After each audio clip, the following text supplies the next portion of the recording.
Good to see you here. My name is Vlad, CEO and co-founder of CM Games, previously known as Creative Mobile. I'll say a couple words about that. Just a real quick intro. I've been working in gaming profession for the last 15 years, make it 25 if you include some of my private exploits, like making Counter-Strike maps back in the day. That was really fun. Too bad it's no longer relevant. My biggest claim to fame is being a co-author of a really big mobile game, which basically created a company known as Creative Mobile, which rebranded to CM Games a couple years ago. And a frequently asked question is, how come you guys, being so successful in mobile, which is so big, suddenly find yourselves in VR? And there's obviously a story behind that. That wasn't a big strategic decision. It wasn't my, leadership brilliance that, in 2016 decided, okay, this is going to be a big market, we're going to move there. What happened was a creation of this game, previously known under a bunch of different names. That was originally a passion project of just one guy. A guy who, at the time, was a technical artist at CM, and he was basically playing around with Unreal Engine 4 and VR for his own creative endeavors and out of curiosity. And that was a radical departure from what we were doing at the company at that time, because we were deep into smartphone, casual games. The primary engine was Unity. We didn't have any Unreal Engine expertise in the company. But nevertheless, he brought the game for a sort of internal green light, pitched it. The first pitch didn't succeed, mostly because of the radical departure, but also because of the game being just massive in scope. Like, hey, I'm building this open world exploration game. It's PCVR. PCVR was a non-existent market at the time. 2017, if you remember, was the era of early Oculus devices, like the dev kits and that kind of stuff. So it was really hard for me to greenlight it initially, but eventually I caved in, mostly because I love this kind of projects where there's a strong creative vision behind it. The guy knows his stuff, he knows the tech, he knows why he's using this tech, and he knows why it makes sense to build, and is really ready to kind of commit his personal time and put energy into a project. And in my experience, working in different games, running a studio, obviously, seeing other studios emerge and collapse, I'm a big believer in this kind of grassroots leadership as opposed to vertical kind of decision-making that, unfortunately, we've relied heavily upon too many times in our history. But anyway, back to Into the Radius. We greenlit the game, took it into the company, assembled a really small core team around it, 3 guys in the beginning, built out the first, I wouldn't say MVP, but something we could have launched into early access. And that was an amazing success. Of course, it wasn't. It wasn't an amazing success. The market wasn't there, and the game obviously didn't really live up to the expectations even of that market at that time, because again, they were building something really big with very limited resources. But most importantly, VR just wasn't a big thing. And if you think 2019, the Quest wasn't really around at the time. These were really early days, and our early access was mostly a disappointment. But we pushed on, launched the game in July 2020, so it's going to be 4 years soon of Into the Radius being officially available on Steam. That didn't work well for us either. First, that was a really bad time to launch. Obviously, we couldn't have waited any longer, but that was right after Half-Life Alyx landed on PC VR, and that was the time when, for a brief period of time, everybody was like, okay, so this is how all the games are going to look like. This is going to be the standard, like $50 million production budgets. This kind of quality and scope and polish is how things are going to work. And here we come with a game built by effectively 3 guys on a budget of like a can of beer and some peanuts. And that was one of the reasons why gaining traction in the beginning was really, really difficult. Second, the guys kind of overscoped massively, and we also, at that time, didn't know the audience really well. And this is important because, again, there was discovery days for the entire VR community, and we soon realized that we had 2 groups of people, 2 primary cohorts, playing the game and ultimately leaving a negative review score. The first group was people who just wanted a place where you could shoot guns, hot dogs, horses, and hand grenades, that kind of experience where you just jump in, you have your weapons, you have fun, like a shooting range in VR, something you can show to your friends, smooth onboarding, easy, lighthearted experience. We had a different kind of game. The guys built a hardcore survival game with a lot of work and a lot of learning you have to do in the beginning to kind of get master mechanics, kind of understand the systems of the game. So those guys looking for something like like a party game of sorts, like a people pleaser when your friends come over and they're like, oh, what did you spend $1,000 on? What's this thing? Oh, look at this game, it's so awesome. That didn't work for them. The other cohort was people who came for the Stalker experience, because our game draws inspiration from Roadside Picnic by Strugatsky Brothers. It's the same source material interpreted differently, but it kind of features the same elements. You have the Stalkers, you have people going into the exclusion zone to hunt for artifacts, dodge anomalies, fight some kind of mystical creatures. There are signs of possible alien presence in this world, so like anyone who looked at the game was like, okay, this is going to be Stalker, but in VR with like NPCs and factions and all that shit. We didn't have that. We had a different kind of game. So we kind of fell right between the two cohorts. And I think we did like, I don't remember the exact sales numbers, but they were like miserable. Also, again, the market just wasn't there at the time. We had some really nice successes, but these were few and far between. The likes of Beat Saber, Half-Life Alyx, again, the kind of household names of that era. So that didn't go well at all. But because the guys kind of had a pretty good idea what went wrong, they persevered. So over time, we just kept working with a small team, releasing updates, trying to kind of make the game more compact and meet the expectations of the community a little bit better. And then around late 2021, I think, yeah, I think that was maybe early 2021. I'm not sure. My memory is not that good anymore. I'm getting old. But anyway, at some point, we saw that the sales are increasing. And there were multiple factors behind that. Obviously, we made the game much better. We started at, I think, around 60% review score on Steam, which is a shit score for anyone familiar with the Steam ranking system. I think by then we were north of 80%, which is very positive, really nice, helps your sales, helps exposure, helps the Steam ranking, obviously, in very obvious ways. But also we noticed that there's one dominant device that's really pushing the PC VR market up, and that's the Quest 2, which became really prominent at the time.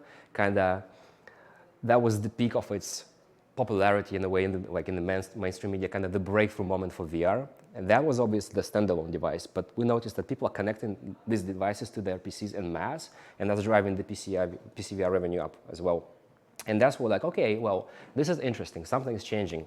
So we made this bet that we're gonna bring this game, again, open world game built in Unreal Engine, for PC VR, pretty high-end PCs as well. I think 2060 is, you know, the kind of GPU you need to be comfortable there. To the standalone as well, which is Snapdragon XR2, a totally different kind of architecture and obviously performance capabilities as well. So we made that bet, and it worked well for us. We spent about a year working on the port. We actually had to hire a contractor outside of CM to be able to execute this, because ultimately we didn't want to just have a watered down, like low-res version of the game built specifically for the Quest. What we want to have is a single source with like branches that target different platforms. And again, anyone familiar with game development, Unreal Engine a few years ago, single source, building for PC and having like the maximum standard of graphics you can deliver with such an open-ended open world game, and also building for the Quest was a big technical challenge for us. Really expensive, really risky, got it done. Basically made the investment we made back in 3 weeks after launch. Went really well, spent a good amount of time at #1 in the Quest store, in the top grossing category. I think a couple of weeks at least, and then basically we're a mainstay in the top 20 for the next year or so. And I think we're still around maybe top 30, top 40, depending on the time of day and season, even though the game has obviously shown its age. So at the end of the day, it became a massive success for CM. These numbers, I think, are a bit outdated. Overall, we did about 700,000 copies across all platforms at the base price of 30 bucks or 27 euro in Estonia as well. Ultimately pushed our review score to just shy of the much coveted 95% threshold, where you get the really nice overwhelmingly positive badge in Steam.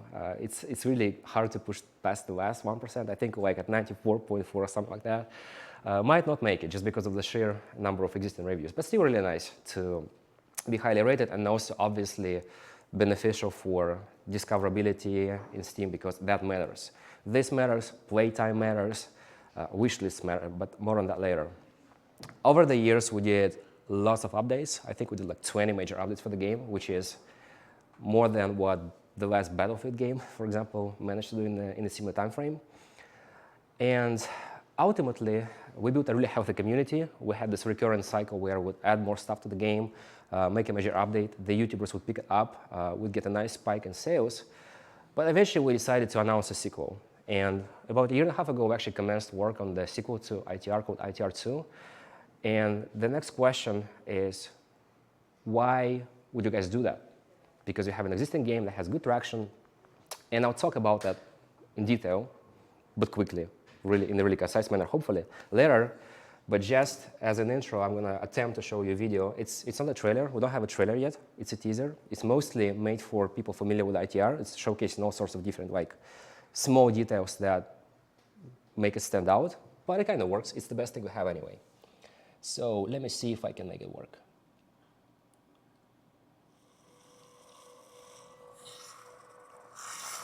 And I don't have the sound on the main screen. Anyway, you should get the idea.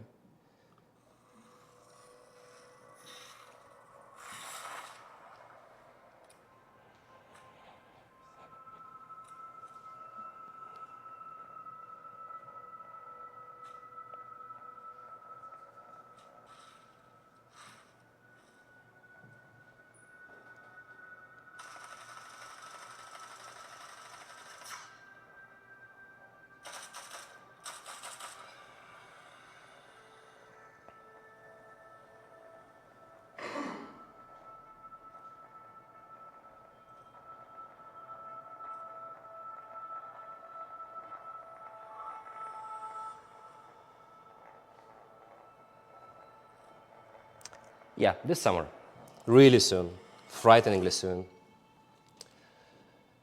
And back to the so-called content. This is fine, this is going to work. So, there's a sequel coming up. What's up with the sequel? Why make a sequel in the first place? Well, we were kind of feeling that we are approaching the limit of what we could do with the original game in terms of gameplay mechanics, content, and this one thing that was kind of sticking out like a sore thumb, co-op, which became by far the most popular request from the community, because I think, much like in the case of Bootstrap Island and what Rain mentioned, yeah, I want to be stuck in this terrifying place on my own, but with a friend or a girlfriend. That's one of the most intuitive things to do. We have this hardcore survival game where you feel this acute sense of loneliness and danger. It's a really compelling idea to have someone else with you. And as a player, I can also relate to this because I know people with VR devices who have bought Into the Radius out of respect, I guess. I also have a friend I gifted Into the Radius to, and he played it for maybe 20 minutes. And he was like, I love it, but it's way too scary, and it's too intimidating, and it's too complex, and it's too difficult to get started. And that reminds me of my experience in games like Escape from Tarkov, for example, where I would never play it on my own because, I mean, if I want to be humiliated, I can jump back into PUBG where I have 1,000 hours. I still get my ass kicked by Chinese teenagers. So I had a guy who basically walked me through ETF and held my hand and gave me all like kitted out M4s that he had, and that was a completely different kind of experience. So I really want to do that to my friend as well. Like, be like, oh, don't be scared. This is fine. This is just a spawn. He's not dangerous. These anomalies are fine. Let me show you the way. Let me give you my gear. Let me guide you through this. And as we all know, being scared and like getting lost and ultimately dying at the hands of some mystical anomalies is much more fun when you're doing it with the friends. Generates all kind of interesting moments, humor, interactions. So we really wanted to do co-op, and it kind of became a sort of a meme in the community where people would be like, hey, there's a new update. When is that co-op coming? Co-op when? That was like a recurring theme all the time. But even though theoretically we could have added co-op to the original game, it would be really, really hard. It's always hard to integrate multiplayer of any kind into existing architecture, gameplay mechanics, game systems. It's even harder in VR because, for example, if your game involves buying and selling stuff, typically in flat game design, you would have some sort of menus where this is handled. So for co-op, for example, you could just show the same menus to the same player. Fine, they're doing the same thing. It's the same interface. It's the same experience. In VR, Into the Radius, if you want to buy something, you need to walk to the shop. There's an item on display. You need to choose this item. You need to pay for this item. If you want to sell stuff, let's say you find some artifacts out there in the wilderness, you want to sell this stuff, you have to bring it to a counter, you have to open the box, you have to put it in the box. So for co-op to work, we'd have to basically rebuild all the systems, kind of make them accommodate multiple players. So that would be at least the base being redesigned, the maps probably being redesigned to accommodate this kind of gameplay. And also, technologically, it's no easy fit. And if you listen too much to Epic evangelists, they'll be like, oh, multiplayer on Unreal Engine is easy. Multiplayer is never easy. And it's particularly difficult in VR where you get all these weird interactions between players like, hey, can I grab a magazine off your vest? Can I put a live grenade in your pouch? Can I hold your hand? Can I pat you on the back? So you get these weird edge cases where we don't have really any kind of default solutions where you just stick a box and it kind of works. So we decided to start from scratch. And obviously migrate to Unreal 5 because that's the fancy thing to do, but also gives us some really nice tools to work with. And the vision for the sequel is basically ITR 1 with co-op, optionally. It's still, at the core, a single-player experience. It's PvE only. Obviously, we have 2 people in the game, and it's a VR game, and friendly fire zone is going to turn into PvP matches anyway, and it's going to be PvE for some cases. But at the core, it's a single-player focused experience where optionally you can have people jump in and join you. At the same time, we wanted to take this chance to kind of deepen the mechanics that work in the original game. For example, one of my favorites is the gear and the weapons, because that's a big part of ITR. Obviously, in any kind of shooter game, your hardware is important. Your inventory system is important. The tools you bring on a mission are always critical, but it's even more emphasized into the race because the game structure goes like this. You choose what you put on yourself. You choose your weapons. You can't have a ton of weapons. I think you can only have one long gun in your holster and maybe one in an additional holster in the backpack, but it's kind of weird to grab. So you pack your stuff, you venture out in the exclusion zone, and you're on your own, and you can spend like hour, 2 hours, 3 hours there. And if you run out of ammo, if your gun doesn't work for the kind of engagements you find yourself in, maybe it doesn't have the right kind of scope, maybe it's not good for close quarters combat, and you're suddenly stuck there, you didn't pack enough grenades, you didn't pack enough steams or whatever we use, injectors to fix yourself up. You shit out of luck, my friend.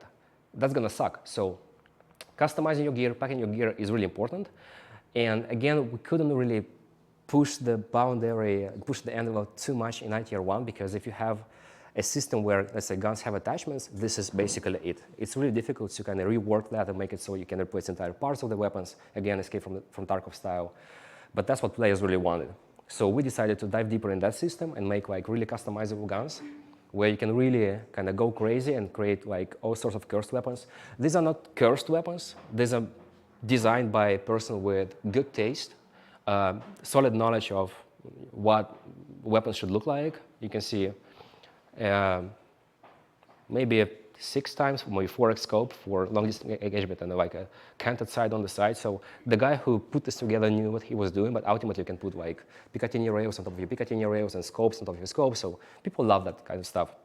So we decided to kind of use this chance to dive deeper into the customizability of the weapons because that was what people really wanted. And the same can be said about the mission system, for example, where in the original game, we had some basic mission types, but most of them were really fetch quests, like go there, recover this artifact, bring it back to the base. Go there, take a picture of this monster, go back to the base. With very few like really interesting core missions that ultimately unlock progression. So in the sequel, we kind of, again, expand on this, adding more interesting mission types, adding more interesting combination of tasks. So basically taking the things that work well in ITR 1 and choosing the ones where we felt that players really wanted more depth and more options and more granularity, and working specifically on that without changing anything about the basic formula because it just works. Co-op, again, I think I said a bunch of things about it already, but again, the main thing is that this is primarily a single-player experience where a person can jump into your session. So they can join, they can leave, their stuff gets stored in your save file. So we're not doing the dedicated server kind of situation here because it doesn't make a lot of sense for the kind of game we're building. And we want to have a uniform experience across single-player and multiplayer, so it's the same maps, the same enemies, the same missions. It's just that if you want some extra firepower, or if you want someone to hold your hand, if you want to mess with someone, humiliate them, obviously it never happens in multiplayer, you can do that. Up to 4 players, hopefully it's going to work. Again, also from the marketing perspective, and admittedly, I'm a game developer, but I'm also a business person. I have to care about shit like P&Ls and the company actually making money. It's a good thing because from a typical gamer's point of view, obviously co-op games draw more players in because you want your friends to play with you, and you'll be, if you like the game, you'll be bringing other people, asking them to buy the game, at least asking them to wishlist the game, so when it's running at a deep discount 7 years later, they can join you finally. When it's like $5 and they can finally afford it, you can gift games. So typically games where co-op is solid and it's really well implemented and it's fun, you kind of get a better chance at attracting more players. As long as the game freaking works, the game itself is fun, so which is hopefully something we will be able to execute. We're doing proximity chat, not because that's such a fancy thing to do, not because we played Little Company and enjoyed it, but because it also makes sense in the general form of the game, where you are in this interesting landscape, which is scary, really hostile, really alien at times. It's really fun to have a walkie-talkie instead of just chatting via Discord. It's really have to have proximity chat. We have some really interesting ideas for how to mess with the players' minds because, you know, it's an anomalous area. All sorts of things can happen. Radio communications can be a little bit funny as well. So that, again, something that kind of obviously works in this setting for this kind of gameplay structure. Anything else that I miss? Nothing substantial. So where are we right now? We announced the game in December last year, so almost half a year in anxious anticipation. We're going into early access on Steam this summer. We are doing pretty well on wishlist, actually above our expectations. For the ones paying really close attention, there was already mentioned 130,000 wishlists on Steam, which is something we did not see coming, and something that actually created additional pressure on us because we were mostly kind of orienting ourselves towards maybe 20,000, 30,000 wish lists at this stage. And that would mean if we screw up the early access phase, you know, we can still control the damage. When you're at 100,000 plus, this is the kind of territory where you cannot really screw things up. You have to deliver right away. And the challenging thing for us is that because Into the Race 1 was built so closely with the community and so leaning so hard on what the players actually wanted, we are pursuing the same results with ITR2, and which means we're launching with a really kind of basic version of the game, which will have all the main mechanics, but not a whole lot of content. Maybe 1/5 of what we're actually planning for the full game. So you're not getting 30 guns, you're getting 3, 4 guns, something like that. You're not getting 8 maps, you're getting 1 big map, 1 small map, 1 satellite map. So we're trying to kind of communicate this in the most obvious way to the players, kind of always, any dev diary we do, any kind of announcement we make, always saying, hey, this is how the game is going to look, but you're not getting any of this in early access. This will be amazing. You'll get like lots of guns with lots of mods, but in this early access version, you're going to get Makarov and an AK, and that's going to be it for now. We'll see how that goes. But at least the validation we've received so far has been amazing. Obviously, there's this natural tendency when you announce something and you are basically announcing the things that people have been asking for years. There's going to be some kind of automatic validation, but we've also emphasized some of the more divisive changes to game design that make it substantially different from the original and kind of tested the waters there. And so far, I think the vast majority of the ideas have been validated. I think we're still the second most wishlisted VR game on Steam after Metro Awakening, which is obviously a massive IP, hard to beat that. We still was kind of sad when it passed us in the rankings, but what you gonna do? These guys have a pretty solid franchise to propel their marketing efforts. But we're still feeling quite comfortable there. So please, if you can, if you haven't already, help us move this train along, wish list, tell your friends. Wish us good luck, because it's going to be a really interesting summer for us.